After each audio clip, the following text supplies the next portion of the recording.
The solicitor put the envelope on the table and refused to sit. He had that provincial precision about him, hair parted as if with a plumb line, cuffs at the lawful wrist, yet his eyes kept the door behind me measured, as though he'd promised it something.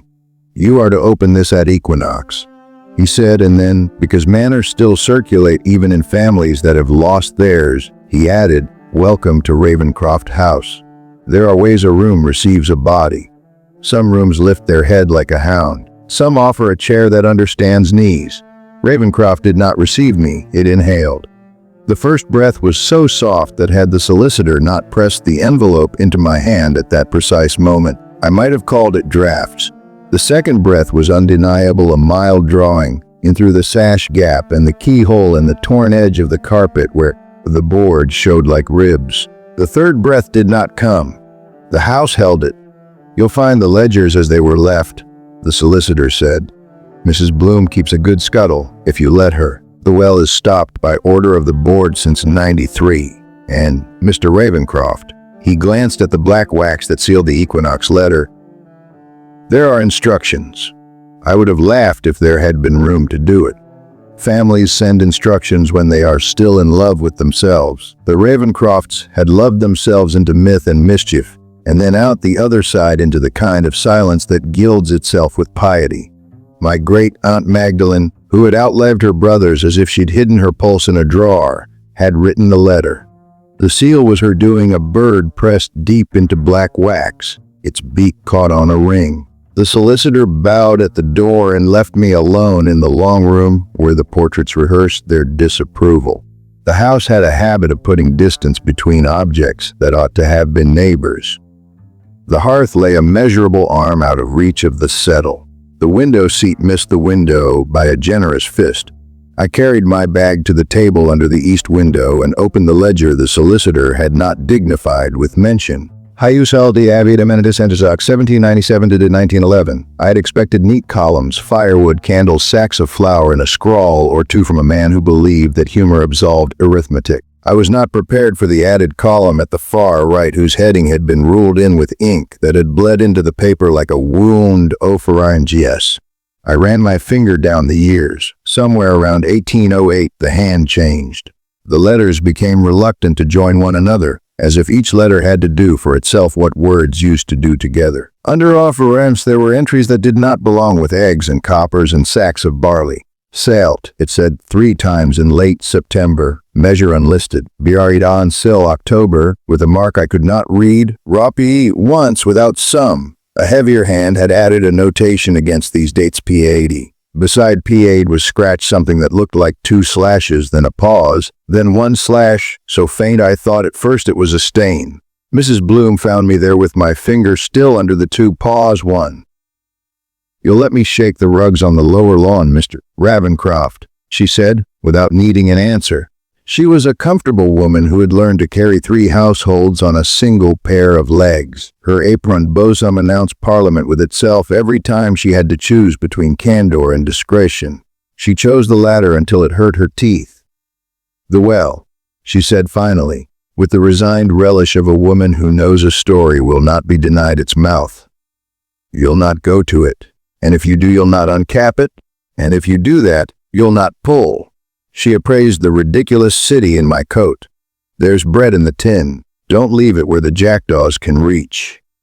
I walked the house long before I ventured the grounds. There is a geography to any old place, and the only way to learn it is to perform it with one's body. The West Hall, where the pattern in the carpet had worn itself into a diagonal like a habit. The library, where the shelves were arranged in such a way as to suggest that history had not only direction but a preference. The East Hall, where a trunk had been made to serve as a chaise for so long that the wood had remembered knees. The Blue Room. Every house lies about its blue room, and this one did so spectacularly. Blue. Yes, but the kind of blue paper that eats light. I put my hand to the mantel and felt not cold but the memory of cold. When I lifted my palm, the stone had left a crescent of condensation like a tooth mark. I told myself that the air had found me disagreeable. The cellar was as I had hoped it would be, ill, lit and honest. The whitewash flaked as if it had been painted on a day too damp for such optimism. On the far wall, There was a door that had not been put there by anyone with license. It was too short and too wide, and its lintel, if one can call it that, had been made from the back of a crate turned sideways. The padlock was new, the scratches around the hasp were not. Above the door, someone had nailed the tongue of a bell. It hung by itself, voiceless, and yet the room had learned to treat it as if it had authority. I laid the knuckle of my middle finger against it. It answered with a small iron patience that went up my arm. "The dumbwaiter," Mrs. Bloom said behind me. I did not start. I decided we would be friends. "It runs behind that door. The parlor to the cellar once, maples and coals and the like. We blocked it when the boy got stuck, after the war with France. Press the wall and it says things." She inclined her head as if one ought not give too much consequence to a shaft of air. "There's a stone put on the well like a lid. Leave it." The well had been planted in the orchard, which was itself planted on ground that had not willingly given way to trees. The grass there was never the same color as the rest of the lawn. In October it ran almost black in strips that refused the sun. The well house had been prettily built for something so solution-minded. A little slated roof, a stone, the iron bar where once a rope had claimed a function. It had been capped in 1893, according to a plaque fastened by a board that must have felt righteous. The plaque said, "Public," Mrs. Bloom said, whoever wrote that had never had to get water in a hard winter. And then, like a woman remembering that she had already told the ghost to behave, she added, "We never take the stone off." She did not say any more. Ravencroft history had been told to me in the way children are presented a menu after the kitchen has closed. We Ravencrofts were said to have come with the stones. The first house had been built of them, and then the first house had burned and had been built again. An ancestor, Ephraim, had stalked granite on the moor, thrown contumely at the board in a year when boards were learning what a desk could do to a man's back, and then had fallen into a hole that the stones had hidden, and called it fate. This was the kind of history the Ravencrofts thought rich, because it put the family on the side of whatever was larger than a single life. It contained nothing of ledger columns that had taught themselves to shiver, or of bread that had to be placed on sills in months that began with O, or of bells hung above doors like secular saints. The village knew more. Villages learned by the correct method repetition without ceremony. The vicar, a man with the fine, boned face of someone who had come west from too much book, learning and found there was nothing in his toolkit that could help him persuade the dead, brought out the parish register for me. He noted my name. He offered me scones as if to lay a polite varnish on the doom he had come to carry for a living. The register was the long brown such volumes take on when they have spent a lifetime in rooms that respect damp. I said the words we say to make ourselves seem objective. Family research. He did his part. We have always had a page for aberrations. He turned to the back, where Rector Pelham's hand became that curious long italic that tries to fetch thoughts before they settle. Aberration 1793, bell found in peat hung, told without hand until storm, cast down, broken hung in kitchen, silence resumed. 1808 hunger tide, several cottages put bread on sills, Ravencroft did likewise, no harm came. 1811, child took fever, the bread had not been set, the house held breath, the father would not let the shutters be opened, child lived, the father died in his chair. 1834, 2 knocks at window, then 1, salt on threshold, quieted. "You are not my first Ravencroft," the vicar said, "but you are my first who looked for their dead in the ledger rather than in the portrait room." He smiled a small, brave smile that one could admire without wanting to share. "They will tell you there is no curse," he said. "We do not trade in curses. We trade in agreements, the kind the living learn to inherit. There is a well. There is a breath. There is bread, salt, and a bell. If you must know a creed, that is it. If I must know it, I confess to wanting to be amused. Everyone comes to it eventually," he answered, as if it bored him to pretend. "You will either accept that the house has got used to doing this." He did not need to inhale. The porch did it for him. "And do as others have done and keep it from getting discouraged, or you will tell yourself that one does not humor a house, and you will close its mouth and see how you like it when it holds your next winter inside it." I could have told him that the city is a place where houses chew us, and we learned to chew back. He would have let me win. The smelling salts on the sill told me he was used to women who had insisted on their right to an improved night and then fainted when the room would not permit it. Instead, I asked about the bell. Let it alone above the dumbwaiter, he said, without being asked precisely that. Do not put it back up in the belfry to see if the headlines will spring from the grass like mushrooms. And do not put it on the well to see if the fish will come. He pronounced fish as though it were a category of soul. The house, for an old brute, had kept the calendars. There were places where the years had scooped themselves out of the wood like pudding and left their indentations in the banister. I found Aunt Magdalene's equinox letter on the mantel, as if it had been waiting for me to discover myself in the habit of reading. The wax cracked with that intimate sigh a seal gives when it admits that its theater is for others. Magdalene's hand had been firewood, naughty, smoky, serviceable. For my successor, she wrote. That sounds arrogant, and I suppose I am entitled. You will have been told that we are Door because the family has always preferred words that belong to stone. I tell you there are other words that belong to bread and salt and bell, and they will be the ones that keep the house from undoing itself and you with it. I have left the ledger open at 1911 because that was the last time we did it properly. If the house begins its breathings with you, do not shut it in. You must do the bread on the sill in October. Do not fuss with the knife. Do not butter it. White is correct. We used to make it with a little sweet when there were babies, but there are no babies now and the house will not remember. Salt under the lintel on the night of the first frost. The bell hung over the dumbwaiter rung twice with the rope. If the rope is gone, your knuckle will do, and then once. 2, then the pause, then 1. Do it so and stop nothing. She had underlined stop nothing hard enough to dent the paper. Whatever the house does after the second is not your business, other than to do the one that follows and to keep the shutters from thinking themselves clever. Do not let Mrs. Bloom open the windows before you have done it. She means well, but she has told me more than once that it smothers her to do it, and she will let a crack if it will let her have her gossip. Put the bread on the sill of the east room. Do not ask me why. The house knows why, and I am too old to be names to furniture. There was one more sentence. Do not bring the Ravencrofts into it by name. She had almost not written it. It hung there like the last slice of bread on a plate when polite people try to decide if one is allowed to take it. Do not call any of us. We are used up. The house will ask otherwise. Do not humor it beyond what has been written above. Bread, salt, bell, 2, then 1. The equinox is a date the city has taught me to ignore. The house did not. It set about marking the day for me with the correct economy. In the morning, the kitchen sugar had moved. 2 grains to the left of the spoon it had been married to since '93. At the well, when I put my hand to the stone the board had placed like a lid on the town's mischief, the stone did not move, and yet my wrist felt as though rope had recognized it. In the library, the portrait of Silas, Captain Ravencroft, who had gone out with a barge to bring back goods and corpses in the year the cholera had taught the village the ambition of water, was not the same man when I returned in the afternoon. He had been turned slightly. I took a measure with the poker and decided that nerves, like gentlemen, ought not be entertained when they presented themselves at the door.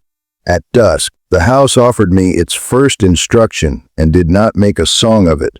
In the blue room, on the glass of the window where Aunt Magdalene had told me to place the bread, 2 crescents of water had formed. Not confessional crescents, not candles a size, teeth. I put my hand to the pane and made a third from my breath. The others stayed, I said aloud, because my generation has not had practice at talking to rooms. All right.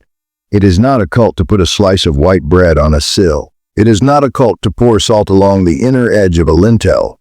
It is not a cult to take a bell by its tongue and set the iron answering twice, then wait, then once. It is only strange if you are too proud to admit that half your life consists of doing the proper thing at the proper time to keep a system from taking itself apart. I did as I had been told. Bread on fish, white plate, the way we set bread when there is no appetite demonstrated. Salt under the lintel, a thin white line that looked like a snarl slightly corrected. The bell, the tongue above the dumbwaiter, 1 knock, another, then nothing, then 1. What happened after would invite adjectives of the kind I am trying to keep out of a family document. The dumbwaiter sighed. It is a sound one knows if one has lived in houses that kept their waste chutes and their promise. But the sigh came from below the formal mouth of the thing, where the shaft opened on a cavity the builders had not contracted for. The rope, I had thought it gone, gave the memory of a pull. Somewhere in the wall, one of the ancient weights answered the way a neighbor makes a noise when he recognizes a knock. The air in the east room took up the habit of a lung. 2, and then the pause, and then 1. Mrs. Bloom put her hand to the other side of the door like a woman listening for a boat. The house did what Aunt Magdalene had promised it would do. It undid nothing, and because I am not given to losing my place for the sake of someone else's vintage, I carried the ledger to the table and put my finger under the date.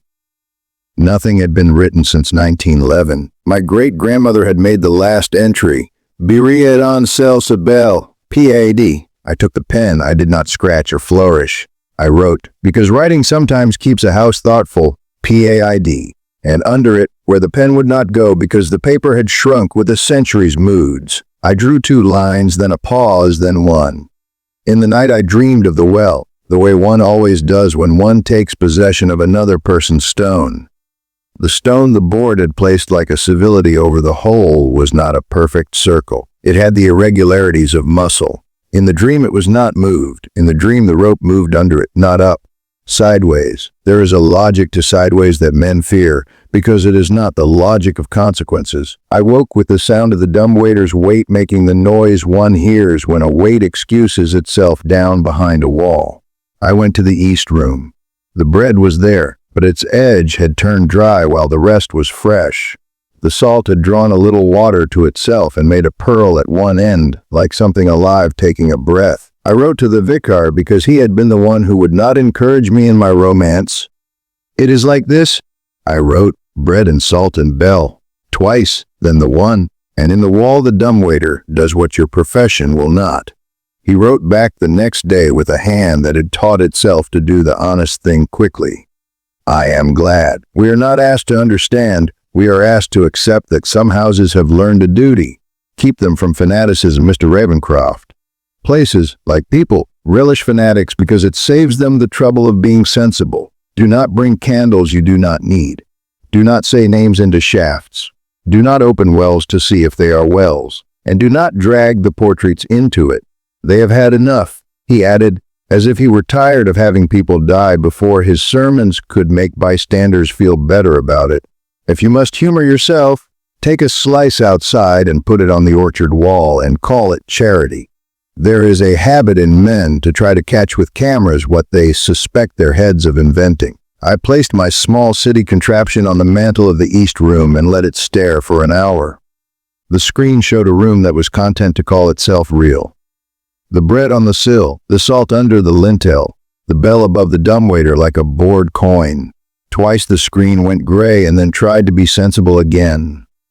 When I looked at the recordings the next morning, there were bands across the pane, 6 horizontal stripes that were not the defect of any device of mine.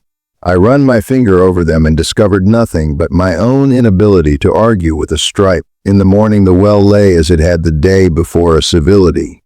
The stone had accrued a fine dust that made me want to write my name. The orchard waited for apples as if it had never had any killed by frost. At the edge of the lawn, a jackdaw regarded me with that proprietary look birds take when they believe they have outlived whatever moved the men who built the hedge. Down the slope toward the road, the village insisted on its own routine. The Ravencrofts, who had invented their own plague and their own scones, would be righted as long as bread on proper days kept the house in the habit of doing less harm than it might like to if left to its own. The equinox letter had one instruction that was not like the others. If you must go to the well, Aunt Magdalene had written, when you stand at the stone, do not say anyone's name. If the house wants to show you a picture of water, let it. It will be somebody else's water. Kneel if you must. Put your palm flat to the stone. The rope will tell you what it wants. When it stops, do not try to go on. If you do, nothing will happen, and you will have taught the house to despise your vanity. Bread and salt and bell and 2 and 1 are for the house. The well is for the others. The others? I asked Mrs. Bloom. You can call them what the board calls them, she said with the well-bred venom of the poor. Strays. Unclaimed. The ones that went down when the last of the barges did because the Ravencrofts never could count at sea. Or you can call them what they call themselves if you're minded to talk into holes. The house calls them others. We call them none of your business, and we put bread on the sill. And we leave the well alone. Everything that matters takes the shape of a ledger eventually. I wrote down what I had done and what the house had provided. Bread on sill eaten by air. Salt under lintel departed by pearl. Bell answered with rope. 2. 1. No knockings that alarmed a vicar. No drawers opening themselves to show me their birth certificates. No portraits rehearsing their grief. No children taken to shore. No board. The house had breathed 3 times and let the rest of the night do its business as it always had, the rafters expanding with the cooling of the October air, the mice deciding what corners they owned, the lawns far too dark for city eyes pretending that they did not enjoy the moon. I put down the pen. The ledger mouth closed. I looked at the equinox letter the way a dog looks at a hand that has offered it more than one treat. I waited in case there was another.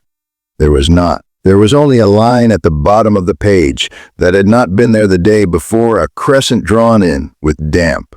When I touched it, the stone gave back the answer it gives to any idiot hardened by city work into asking wood to behave like a number. It was not a voice.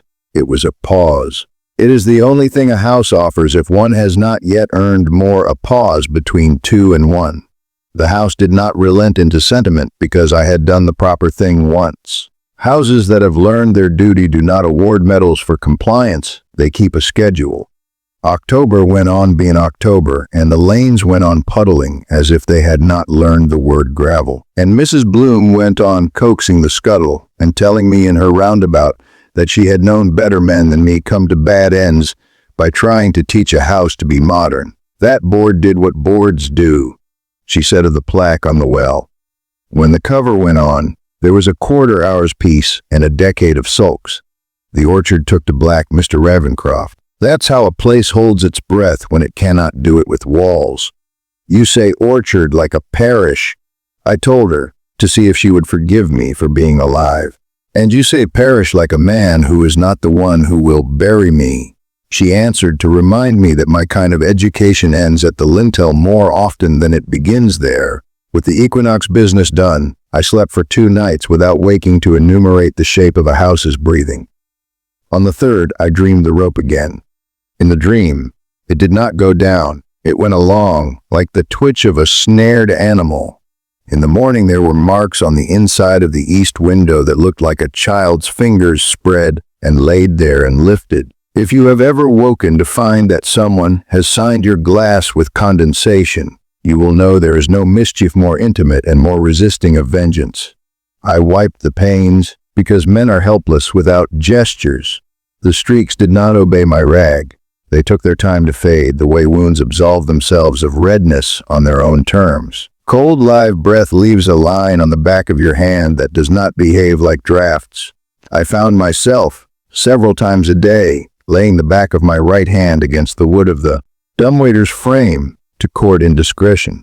There was a right-hand side, the side that faced the orchard, if straight were how things were laid, that always bore a little cool. The left was the honest chill of plaster in October. The right had memory. It would not take a heat from me, which is the way of stones. It remembered its own. Twice when I placed my hand there, that faint patience of iron answered faintly inside the wall. Twice then nothing, then once. If routines save rooms, routines also save men. I made the bread on the sill my morning tea, which is to say I forced the house into the rhythm of my day, not because it needed to be, but because I needed to pretend to steer. The plate with the slice unbuttered, white as an apology I had not made, on the left hand of the sill with the pane wiped, because that was how my aunt had taught the habit to write itself into the wood, the salt under the lintel in a line thin as old chalk, the bell above the dumbwaiter run with the knuckle because I had not yet found the rope though I had imagined it for a century. Twice, a heartbeat, once. If I did it at the same time each day, The house answered with less fuss than if I left it to get impatient and start to breathe of its own accord at hours that do not belong to men. There are people who, faced with a quiet miracle, scrawl on it at once to own it. I let it alone for a fortnight. It would have pleased some part of me that does not serve me to prop the East Room with tripods and black boxes and to wait for bands and then tell myself that the cause was the quality of glass such and such, or alternately that I had been favored with chemistry. The truth that presented itself when I could not resist setting the little city contraption to look again was neither. The camera showed me a room whose only insult to optics was that a striping occurred at an hour that would not commit itself to being regular. If I set it at noon, the bands did not come. If I set it at dusk, sometimes the pane took 6 lines and sometimes it did not. If I set it at midnight, it must be admitted that in the recordings there are 2 moments. 2, then a blank, then 1, where something like a lamplight flinches and recovers. That is all. If you are one of those citizens who can be made incautious by a noise in a recording, make a little allowance for me. I am not brave enough to go into a well and shout. I am brave enough to sit in a room and count for a house. It would be tidy to say that the village had a single view of the well and the house and of my family, and of what belongs in boxes and what belongs with salt. Villages at their best do not have single views, they have repetitions. I began to see it, an old woman stepping off the path to avoid looking directly at the orchard wall on the side where the stone lay. A boy with a string letting the string fall in his fingers in a pattern that did not make a figure. 2, a space, 1. Like a child skipping song.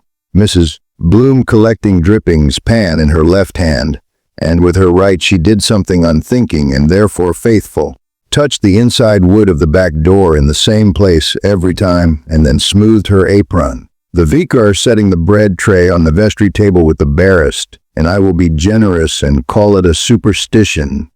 Touch of his finger at the top right of the tray where a crumb always fell. If you have ever watched men rub an anvil with the same cloth long after the fire has left the forge, you have seen a village preserve its agreements. That, after all, is what Magdalene had called them, agreements, not curses. We do not summon, we pay, she had written.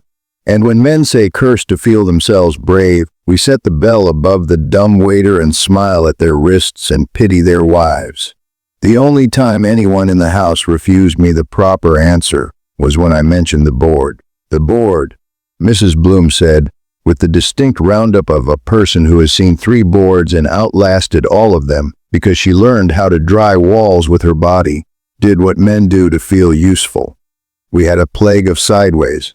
There were apples hung in the air because the frost would not choose if it was coming or going. We had serious gentlemen bring a stone to the orchard and write in letters that do not forgive themselves that we were the danger. They put on a lid.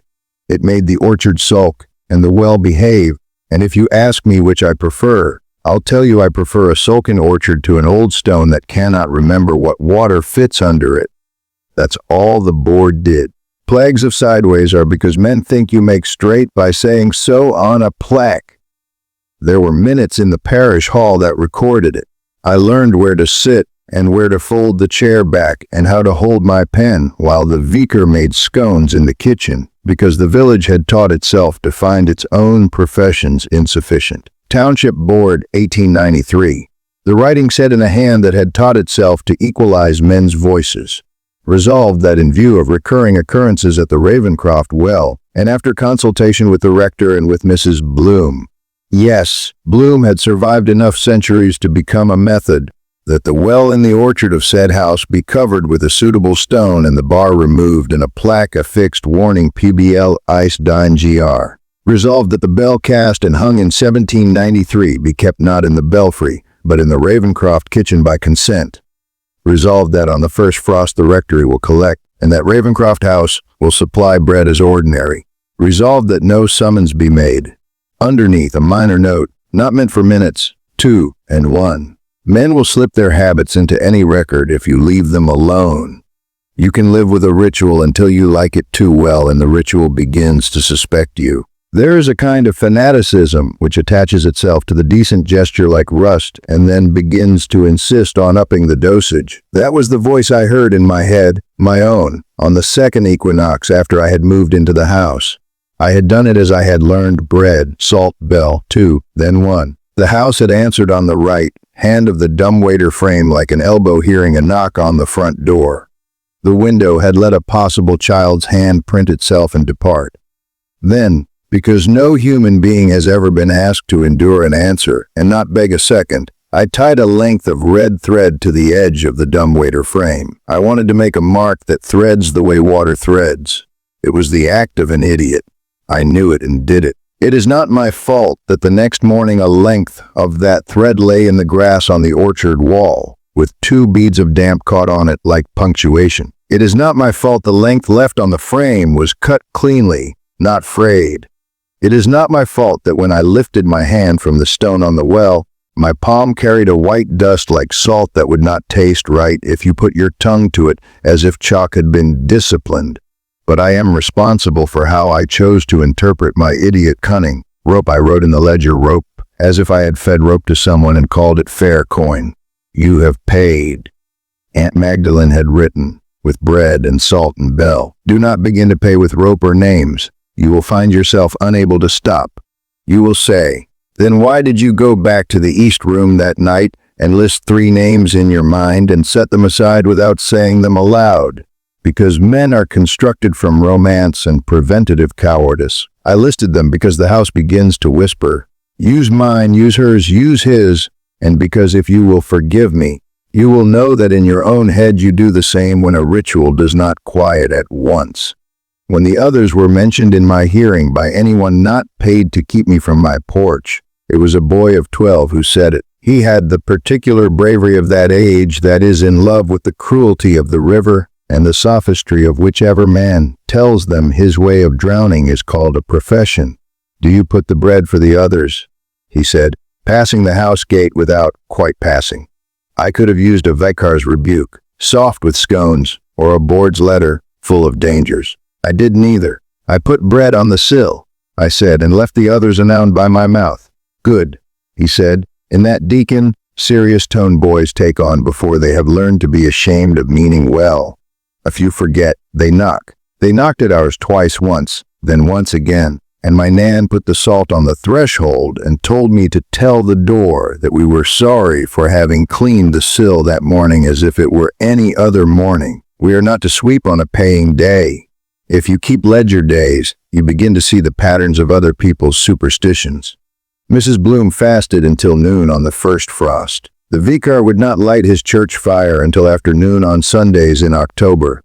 The postmistress's bell, a proper one with a clapper, refused to ring on the day after the equinox, and the postmistress kindly told people that it was because of the damp. Into this patterned decency my red thread fell like an insult, and I deserved what came. The jackdaws brought back lengths of thread and left them where a man could see them. A very particular kind of cruelty in a bird. On the sill, on the orchard wall, across the plaque on the well where the words Pubilahi and Dangiar could be sawed neatly with color. There, they said with their little unknowable throats, tee that around your humility. I took the scissors and cut the thread, not to undo a sin, but to keep the house from learning to expect the wrong prayer from me. I put it in the kitchen drawer where string and bandages go to wait for their turn, and the dumb waiter, because a house learns to listen to its people's drawers, answered twice later that day as if to tell me it had got the message and would prefer to do things in repetitions it knows. I had always known it would come to the portraits because someone had told me expressly not to. Perhaps you have never had a house look at you looking at its people.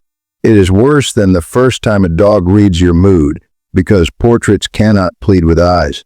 They can only be stubborn with oils and the man who made them. Silas, captain, who had gone out before 1832 and returned with something like cholera on his coat and in his nails, and which he had scraped onto the door lintels of several houses before a woman stopped him with a newborn on her shoulder, and they had agreed their little plague into silence. He turned to his left when I turned to my right.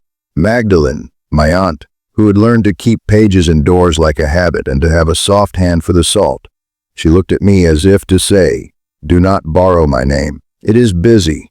A little boy none of us had ever agreed on. Some said he had been the child who had lived when the shutters had not been opened in 1811. Some said he was the one who had not. I cannot be admirable and say he did not scold me. He scolded me with the mouth his mother had given him. "Do not name me into the well," he said without speaking. The house tried to help me by breathing at that moment. 2. Long. 1. It is possible to look at oil and then at a bell and to feel what we flatter ourselves by calling conscience. Why to then own? I asked the vicar, because men like me require a theology to persuade them to be sensible. Because we live on a headland, he said, with that patience with which the clergy cloak their own ignorance. Because the tide comes as a pair and then leaves one behind. Because those of 1793 who found the bell in the peat insisted on teaching it to behave like a tidal pool. Because we do not count in Roman numerals here, we count like men who have had to put on a breastplate against the weather. And to put on a breastplate you lift one part twice and the other once. Because it is the shortest counting that tells someone you have not run away. That last I could own. That afternoon I did what the vicar had, with the correct cowardice, not displeased in me. I took a second slice of bread and did not set it on the east room. I walked it down to the orchard wall and set it there as if I were simply a man with a foolishness. The jackdaws knew the difference between a slice on a sill and a slice on a wall. They would happily have taken both. They left the one on the wall for long enough to satisfy me that the village's economy had been observed for a moment, sill first, wall after. But they took it before supper. Those birds teach us more than boards. If you watch them, they will tell you you are not as necessary as you think you are. The problem with making routine the way you pay is that you forget that not every debt is collected on the first Tuesday of a month with an O. On a night without a calendar, 2 knocks came at the east window as if a man had forgotten his key. And then, after I had got up half and gone forward without a candle to make it a ritual, one on the lower pane, the height a child would use. The salt on the lintel had drawn no pearls yet from the damp. The bread was not on the sill. I am ashamed to admit that I stood there with my bare feet on the plank and counted aloud as if the house were hard of hearing. 2 a space, 1. If you have never been asked by wood to keep it from behaving like a mouth, you will not forgive me for putting my hand to the pane and leaving it where the child's had been. The glass was not cold. It had the temperature of breath held. Who came? Mrs. Bloom asked, the next morning, as if she had not attended the same knocks in her sleep for 30 years. The same ones who do not like me when I speak in the portraits, I said, and she nodded into the kettle as if kettles learned to take instruction from men who have practiced an accent. Then you will put your bread on the sill before you sleep, she said, not cruelly. I had not measured October, I said, and she forgave me a second time for being alive. The ledger began to open itself the way paper will when it has learned a calendar. I found it open one morning to a hand that had not been mine.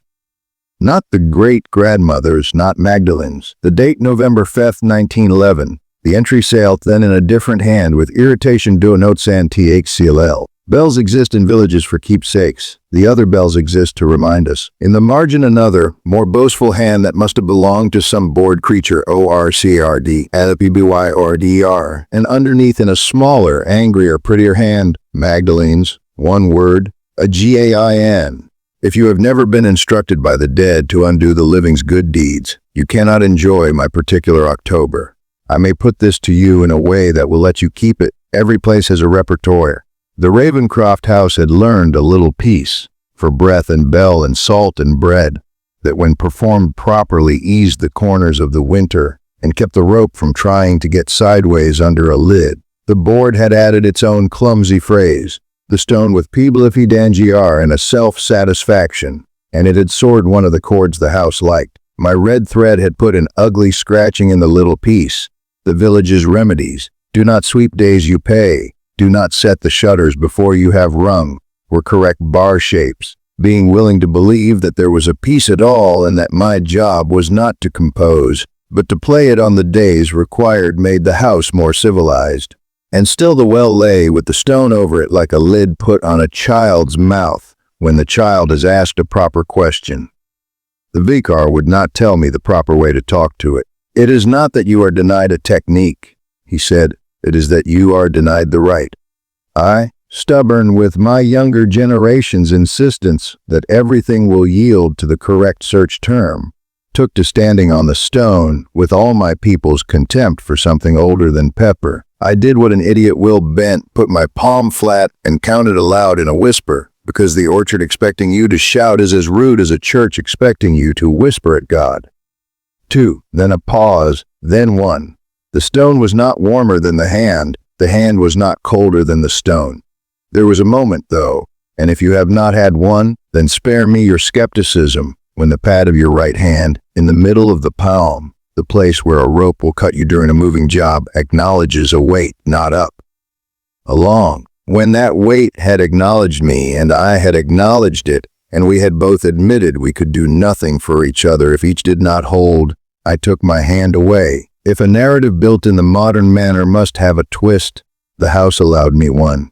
It did not come with a catastrophe. It came with a story. The old fellow at the end of the lane, whose face suggests that he remembers stitching the hedges together with wire and an oath, said, "When I got to the bit about the board and the stone and what men will do to feel public and therefore harmless, they put the lid on because a woman died sideways. He had not come into any of our houses, and so he told the story with the correct meanness, which is to say without a pity that makes a gesture into romance. She was the brewer's wife. She had a boy, and the boy leaned his head on the orchard wall in a way that made the jackdaws accept him as theirs. He learned the counting. 2 a breath, 1, because that is what the children learn when they are too little to take hunks of wood to the hedge. Her man went to bring barley from the wharf when the cholera taught us how to keep our mouths shut. He came back with barley and the river on him. She kept the shutters open because her boy had been dying. This was before your Shirley ever wrote that down. And then he lived, and then she died, and they said to themselves it was a plague. And because they did not want to admit what they had done, kept open for a child, closed for a man, they made a plague of the orchard. The sideways was for shame. Men always make sideways from shame. They covered it. They put the bell in the kitchen. They made women sigh when the little bells had to stand in for the big. Did the jackdaws accept her as theirs? I asked, and he recognized the idiot in me and tolerated him. They accept enough of us to make a life, he said, and turned his back 3 times, which is how men finish a story when they know you will only keep on. I wrote that in the ledger as if it belonged to ledgers sem. City wise, Board, stone, PAD. It is possible to be correct and ridiculous. I will note it for you here for the sake of my conscience. The night I set that line down and laid the bread and the salt and put my knuckle to the tongue of the bell, the house answered twice, then no pause, then once. Not the first time the little rhythm had been miscalled, but first with my hand on the ledger. The wall behind the dumbwaiter had the right hand cool to it that is not a draft. Mrs. Bloom in the morning had 2 white marks on her palm, havoc from flour and salt, and admitted, with more blush than I had thought her blood could summon, that she had opened the kitchen window before the bell. It smothers me, she said, as if she had apologized to a child forgotten in a coat. I did not scold. I let her see me lay the bread by noon, and the house answered and forgave her for being used to wanting air. It is called a family history, and I have left much of my family out of it. Aunt Magdalene instructed me to. Every time I tried to bring one of ours in by name, the house tried to make a use of them, and I refused. One names a child with care because names tie things together. One does not tie a person to the mouth of a wall. But I will say this to remind myself that I am not simply a man who keeps a house like a vicar keeps a scone tray. My father died in a city whose wells had long since been made decorative, and when he did I spoke into a stairwell, because there was no orchard and no bell, and no salt to put under the lintel, and the stairwell answered me with the chatter of people who had not learned to pay days as days, and I came here with that little pocket of anger. The house did not forgive me. It does not forgive anybody. It enlists. The best one can do is not give it names that will tempt it to think one is worshiping it. On the last day of October in my second year, I did something so small you could call it cowardice. I went to the orchard with a slice of bread, and I waited not until the dusk, but until the afternoon when the shadows just begin to get excited. And I put the bread on the wall, and I did not put my hand on the stone. I went back to the east room, and I set another slice on the sill, and I put salt under the lintel, and I knocked the bell, and the rope answered twice. Then the pause, then one. This is the sign men have invented to tell themselves they have not made any new mistakes. If you go to the village and ask for my reputation, they will say, "He keeps it like a ledger." They will not call me brave or good. They will call me timely.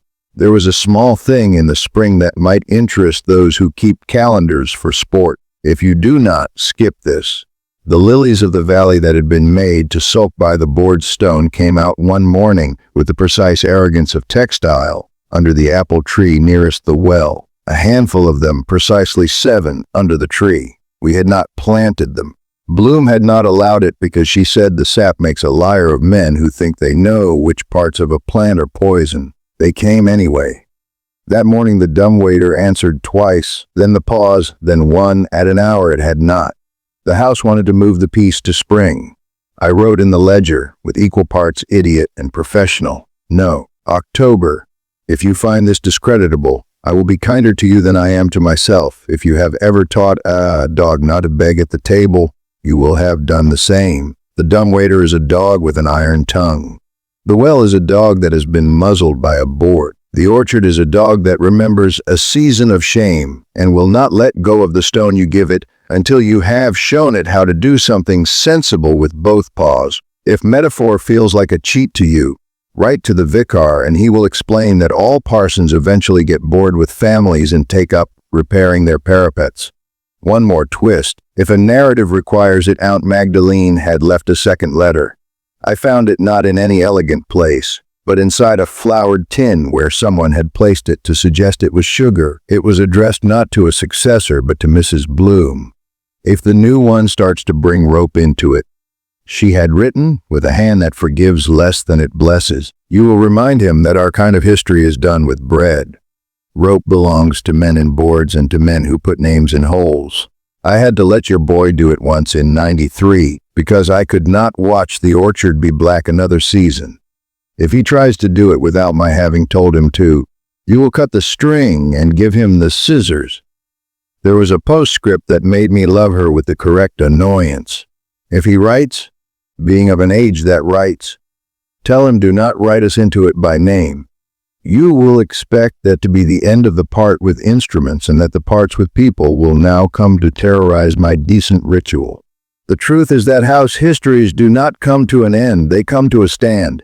You set down bread on a sill and a slice on a wall. You put salt under a lintel and you refuse to sweep the day you pay. You hang a bell above a shaft and you allow it twice, then a pause, then once, and you forbid yourself the indulgence of names.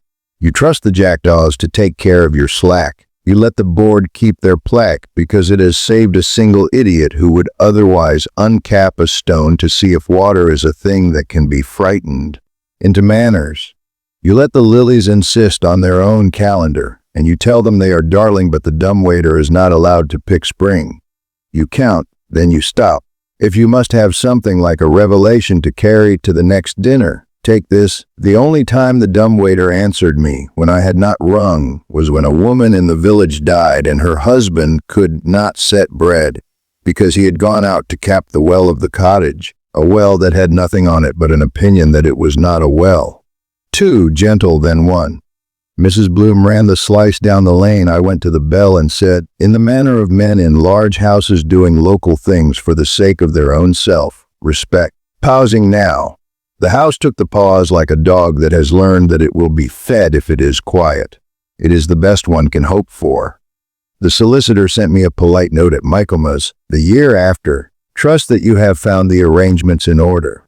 The equinox letter will be filed as per usual. Be advised that the board has reconsidered its wording and would prefer well capped for the general safety to public danger, as the latter appears to excite comment apt. I wrote back what Aunt Magdalene would have said if she had been in a mood to be received outside of the orchard. You will do as you please. The house is aboard. If you are reading this in the long room, as I suppose you are because it is the only room a mind can be made without fear into a ledger, count for the house once before you take up the pen, twice, then a pause, then once. It will answer, because it is polite. If you are reading it without any intention of letting any of our ways into our rituals, then set it down under the portrait of Silas and open the lower sash an inch, and then close it, and then fetch Mrs. Bloom her salt. A man must keep himself from implying to a village that he intends to teach it anything it did not learn when 1793 embarrassed it. If I have left anything out, it will be the names. You have them in the register. Use them for births and for deaths. Keep them out of shafts. Put the bread on the sill in October. Salt the lintel. Ring the bell twice, then once, and let the house do the piece it likes. If you feel clever, bake a sweet for the smalls. If you feel pious, you have mistaken your line of work. When I took the ledger up on the last day of the month, the page, that had been heavy with all the little repetitive entries a house makes when it is being reminded of itself, had altered its weight in my hands. Paper is not a metaphor, it weighs what it weighs. But the mind takes the liberty of treating paper as lungs. I wrote Paddy with a hand that had learned to call the same line economy rather than superstition. In the margin, because some agreements have to be shown to the ones who did not make them, I drew it again 2 little slashes, the space the house takes on days it is listened to, and then 1. The ink bled into the paper like a wound. I set the pen away. A man can be ridiculous in peace. The solicitor reappeared in a manner that suggested he had intended to avoid exactly that, which is how solicitors confess contrition. He brought with him a man with the look of a county councillor who has learned to pronounce the word heritage in a tone that persuades him he is not saying admission. We're doing a heritage open day in September, the councillor said, before my front step had absorbed his feet. We should be grateful if Ravencroft cooled. No, I said, because houses don't keep their breath for men who plan events, and we don't do gratitude. We do bread, salt, bell. The councillor attempted the smile reserved for parishioners who object to church roofs being repaired by men in high vis. We might write a little plaque then. To contextualize the well, we've improved the wording. Capped for general safety. It makes people less apt to, He made the hand gesture of a man unscrewing a child's toy and therefore solving grief. People are not less apt, I said. They only like their brass to say they are. The solicitor, to be fair to him, had the decency to say nothing while the councillor did his recital. He put an envelope on the table and did not refuse to sit this time. A cousin, he said, and if you have never watched a man with provincial precision say the word cousin, you will not enjoy how a mouth can make a warning without exposing a tooth. Miss Helen Ravens. Not Croft, she had it altered, has written to me with an interest in the family portraits. She would like to consult. She writes for the papers. You may tell her that the papers do not own the dumb waiter, I said, which was childish but correct. He put his hair back into its part with 3 fingers. She writes well, he said, and because he is paid to bring doom in stages, he added, and she has an enthusiasm for naming. It is a curious thing to tell a house that a cousin is coming with names. You feel the walls perk. There is a species of attention found in children and older dogs when someone opens a drawer that has always been kept shut. The head tilts, the ears move without sound. In the east room, the pane, clean since the last paying, took on the look of a thing that had been promised a treat. Bread, salt, bell. I thought at it as men think gentle lies at infants. You will have the one thing we agreed you could have.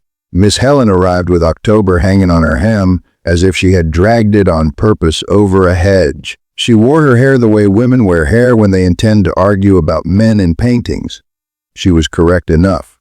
No camera, no notes in the presence of the pane. But she looked at the portraits and at the ledger and at the stone in the orchard with that brightness my grandfather would have called city. We could do a piece, she said. Too fast. We won't mention anyone by name, only the weather of your house. People love weather. We could interview the vicar. He is very spokesmanish. The vicar will give you scones, I said. He will not give you the bell. I don't want the bell, she said, and meant it, which disappointed me. I had thought she wanted everything. I want the story. The story, I said, belongs to bread and to salt and to a bell hung in the kitchen and to jackdaws and to a board that gets its adjectives wrong. It will not belong to your column. Then tell me the family, she said, and the house leaned in through the aperture of her voice. It would have been good for me to say nothing. It would have been best for the village to intercept her and give her tea until her editor told her to return to a road with a hedge. But I am a man of my time. I wanted to perform history for someone else. Silas, I said foolishly, and the portraits, to their credit, flinched only in the oil. Ephraim, and the pain took on a sheen. Magdalene, and the dumb waiter answered twice, not because the bell asked, but because I had set a name into a shaft. Mrs. Bloom, who has learned what men intend by their voices when they use women's names for ritual, put her hand on the kitchen table as if to prevent a weight from losing its job. I'll pay. I said to hell. No to the house, which is to say to the habit that makes us say pay when we mean. Please don't laugh at me in front of guests. I went to the east room. Bread, salt, bell. 2, then the pause, then 1. The house, to its credit, faced me like a dog that has been told to stay in front of the butcher's. Helen, to her credit, said nothing clever. She watched me, because families have made performances of their bread since before the alphabet imagined itself universal. When the pain made its harmless bands, 6 horizontal stripes like the ghost of fingers finally given a job to do. She did not raise her hand. I liked her then. You won't put our names in, I said after. If you put any names in, put your editors. She took her October hem away with more care than she had brought it, and that might have been the end of it. Put a cousin in, get a cousin out, the house satisfied with having been asked to clap in a polite way on a Tuesday. It was not the end of it, because there had been a boy at the gate when she arrived, and boys do not learn rituals with words and letters, they learn by repetition and daring. He had watched Helen lift her hand, then let it drop. He had watched me put bread and salt and knock the bell. He had watched the pain make its stripes and not once show itself in the glass. A boy who has learned 2 and 1 is a boy with a string who wants to tie it to something bigger. He came after dusk with a coil of red twine and a bravery that had been flattered by every adult that ever called him a handful. He slid the bolt on the orchard gate. Men pretend to lock gates and boys take them to be suggestions, and he climbed the wall as if it were a hedge. Down at the well stone, he did what boys do when they have watched something that made men look interesting. He put his palm flat to the stone and said, in a whisper that carried like a robin's tay, "My name is." The rest is none of your business. You do not get the name. He put it where he should not. The rope under the stone did what rope does when you give it a word. It moved. Not up, sideways. You can tell when a sideways has begun because the orchard sulks all at once, as if it had been holding the black in the veins of its leaves, and now sees a chance to use it. I did not know why I woke, except that houses inform their people of their mismanagement at once. You will have had it, an alarm with no bell. 2 knocks at the east window, then 1, a weight in the wall that excused itself down without ringing, a dog in the lane that objected in its throat, not its mouth. I went to the orchard with nothing. No salt, no bread, because the first rule of rescue is to go with what you have, and the second is to avoid giving the house a second thing to hold in its mouth if it is already biting something. He was not in the well. He was on the stone with his fingers out the way a person puts their hands when they stand up from a table after too much wine. The rope under the stone acknowledged his palm and had no intention of moving. Not up along. He had a length of red twine tied to one wrist. There were, forgive me, 2 beads of damp caught on it like punctuation. Get off, I said, which is the most intelligent thing I have ever said to a house. That string is not for you. The boy looked at me with all the misinterpretation of my generation and said, with defiance reduced by the context of stone, I paid. He had the bread tone, but the wrong altar. The ones you owe do not take string. I said, useless and correct. Mrs. Bloom came in the manner of those who are awakened by houses and know to bring scissors. She put her hand. This is the bit I teach to anyone I meet who plans to buy a house with a well. Under the boy's wrist, not to pull him up, but to slide his palm sideways off the stone, as you take a child's hand off a hot pan. She cut the red twine at the knot. The jackdaws would sort it later. The stone, deprived of its new toy, did what stones do. It went back to the business of being the little board had wanted it to be. The boy stood with both his hands up now, the way men stand when they are told to. He had the look in his face that makes vikers' wives bring cake to houses where men have shouted. Mrs. Bloom took his ear between her fingers and twisted it lightly the way women do when they have learned the library's quiet hour by raising men. You will put your pocket string back in your pocket. You will not say names to holes. If you want to make yourself useful, you can carry salt. If you want to tie something, tie your shoes. I was paying, he said again, defiant weeping ending in a hiccup that made him 11 rather than 12, which is to say salvageable. You cannot pay with your name, I said, and the house taught me that tone by doing the little thing it does when it approves of a sentence twice, then a pause, then one, not in the wall or the pane, but in my own chest. If you are unlucky enough to have had this, then you will be kind to me in what follows. I took him into the east room by the ear, because people are instruments and instruments must sometimes be made to obey. And I put a slice of bread on the sill at an hour that did not deserve it. And I put a little extra salt under the lintel and said, because my mouth does not keep a lock when boys are around, for cheek. And I knocked the bell twice, then one, and the house did its part and did not make him a sermon. I write this down because people who come after me will forget that the ritual is not a toy. The cousin with her October, the counselor with his plaque, the boy with his string. Each of them pulled at a piece because pulling at pieces is what people do. Some houses cannot say no and become haunted because they have too good a memory. This house has learned to say two things, paid and no. I am paid to keep it from making that second answer too often. There was an insolent storm in November that put the board in its most English danger, not drowning, marauding water. The stream that to all intents and purposes is ravine and sewer and little mirror of sky, when the weather is photo, taking Rose in the night to the point where the postmistress took down her bell to see if less metal would float the village better. You are a fool if you think the house will not notice when a village removes a bell. Twice the dumbwaiter answered without being asked. Once the pane lettered itself with little crescents along the side where a person had breathed and would like to again. Once the string drawer sighed, though no one, not even a boy, had put his hand in it. The vicar went down to the bridge in the morning and stood there doing the one function left to English Christianity. He looked like a coat in a wind. Bread, Mrs. Bloom said, and I did not say it is not October, because people who count for houses also count for streams when they are busy.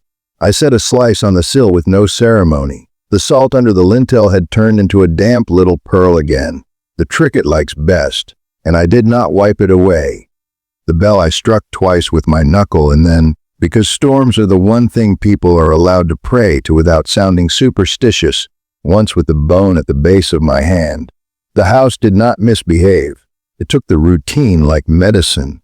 The storm gave us back the little bridge and took a hedge. The board, eager to do something into which to pour its narrative, sent a man with a penknife to scratch off the words PBLE, DANGR and add general safety, as previously planned. The jackdaws, in love with verminous accuracy, defecated neatly between words so that anyone who did not love reading would take their laces elsewhere. Mrs. Bloom, outlived again, washed their insolence away with the water a board thinks it is named and made domestic. The farm 2 lanes over lost a child to an old well that had no stone, which is the sort of justice that reminds me God is an archivist. He keeps everything on file and answers only when he can be bothered. People said, tragic, and no one's fault, the way they do when they have anger and no one to give it to. I wrote in the ledger not the child's name. Do not ask me, you do not get it, but well uncapped. And plaque insufficient, because sometimes I like to hurt myself. Helen sent me her piece. To her credit, she did not make sport of oil or rituals, and she did not do the cowardly thing of praising Mrs. Bloom as if a village's competence were a quaintness. She wrote about the architecture of a breath. She did not put the word others in print. She did not use names. She did the thing journalists do when they suspect they are in over their heads and want to be decent in their incompetency. She wrote about bread. Ravencroft keeps a ledger. She wrote, "It has learned by repetition the bargain a house can make with a living village. Discard the word curse, that is a convenience, and reject the word miracle, that is a narcotic. What remains is a technique. It is no more primitive than a siphon. Bread on sill in October. A little salt under the lintel. A bell rung twice, then once, and a refusal to put into a well the names that belong in the parish book. The rest is weather." I sent her one sentence back. "The rest is also shame." She answered with something like respect. "Shame," she wrote, "is the board's business, but you are right to put it in the story. It is the only thing in English life that travels sideways. Do not mock us." I wrote, "Since there is a moment in every generation when a man must take up the part of the village and say afterwards to himself that he misplayed the line. Who mocks?" She wrote, "I grew up with a mother who salted the doorway because her mother did. Names change. Doors do not. I would write down the little things that people do when they are not watched and call it democracy. There was one more thing the ledger would insist upon before it let me feel I had joined the family of people who count for houses. In late January, on a day that called itself clear and meant only cold, the dumbwaiter answered twice, unasked, and then did not give me the one. It is a dirty trick for a house to do this to someone who is counted for it and does not intend to be carried to his grave by boards. I stood at the frame with my hand like a dog with his paw up wanting to be allowed to go outside, and I said aloud, "No rope." The house took a breath and let it out, and in the east room the pane drew 6 stripes and then allowed me my one. I am telling you this to save a life. If you take anything from a man who keeps a ledger as a moral instrument, take this. Do not finish a house's counting for it with an instrument it has asked you not to bring. It is not for us to do rope. We have bread. It is decent to leave some jobs for the others. If you cannot bear not to tie something, tie your shoes. You will accuse me of wanting to be enlightened. It is not that. It is that the house is older than my education and candor. It has taught me that my bravery is of no use to it. It will need me to pay and to count and to not make it into a play. It will need me to refuse plaques and to tolerate jackdaws. It will need me to make Mrs. Bloom lie down once in a while and to persuade boys that there are better ways to show themselves heroic than put the palm of their small hands on old stones that have learned their duty too well. It will not need me to encamp myself in the orchard when storms come and scream verses at the hole. It will need me not to bring rope. I have not told you the child's name who put his hand that night, because I will not instruct you by betrayal. But you will be instructed by this: he grew, and did not become a man who keeps ledgers, which is to say he learned to keep room civilized by other disciplines. He paints ambulances the color of blood stopped. When he passes the hedge, he does not look at the plaque because the plaque is for making tourists feel government. He knows, too, then one, the way any child who is a man must know when to ask and when to answer. It is enough. If I have failed you by leaving out a grotesque, if you wanted a thing to go bump with antlers and a moral, I will hope you have come far enough into the long room to know better what to be afraid of. What will be there on nights when it has snowed and the orchard has taken its sulk and the board has slept and the jackdaws have put their heads under their wings is a house doing what it knows. Breath and bell and pearl of salt. The only time it will refuse you is when you bring it rope. And if I have one last page left in me, it will be to put bread in the orchard, not because any of the others deserve better than you or I at a given hour, but because shame, as the poet wrote in A Scone, Crumb Cafe, travels sideways, and bread, oddly, does not. On the 1st of March, which is nothing to the house but a date where men begin to pretend that mud is spring, I found in the ledger an entry in a hand not mine. Mrs. B. She had written it with a pencil that did not enjoy writing, which is to say she had been given a tool that did not suit her and used it anyway. If I go, the entry said, you'll mind your bread. There were 2 slashes, then a pause, then 1. I wrote underneath, paid, because sometimes men are worth a 1, word obsque if they have kept your habits from falling into shame. If the solicitor comes again, I will let him sit. If the counselor comes again, I will tell him the thing he wants to hear, and then do the thing he expects me to. If a cousin arrives with altered names and tidy weather, I will put her in the east room at a safe hour and make sure she leaves with nothing useful to villains. If a boy arrives with string, I will cut it. If the house wakes me without appointment and asks me to make it civilized, I will count. If the well asks me to be a man, I will be a coward. If you are reading this because I have died and you have opened this ledger in a house that refuses you the third breath, make your inventory bread, salt, bell. 2. Then a pause, then 1. Put names back in the parish register and not down the wall. If you must teach yourself to do something on your first night, teach yourself to tell the difference between drafts and the breath of a house. The former are numbers, the latter is 2 and 1. Pay with bread. Put your palm flat to the well without a word. If you feel the sideways, do not pull. Go inside. The house will take its breath if you let it, and it will save you from the worst discourage. And if it is storming and the bridge cries the way men cry when they are ashamed to back away from the flood, put a slice on the sill before you go. It does no harm. It buys you right to speak to Oak and get an answer. The jackdaws will see you do it. They deliver reputations with a speed the board ought to envy. If you are silly enough to try red thread again, they will punish you with glittering, sarcastic theft. If you are sonic enough to call the others by a name that belongs to you, you have wasted your life and will deserve to be carried into Mrs. Bloom's kitchen and made to drink whatever the vicar brings, and then spend January learning the difference between his prayers and your demands. There is no heroic ending. There is only the ledger and the pain and a rope that moves sideways under a lid we put on a shame we do not own. There is only, between the 2 slashes and the 1, a pause.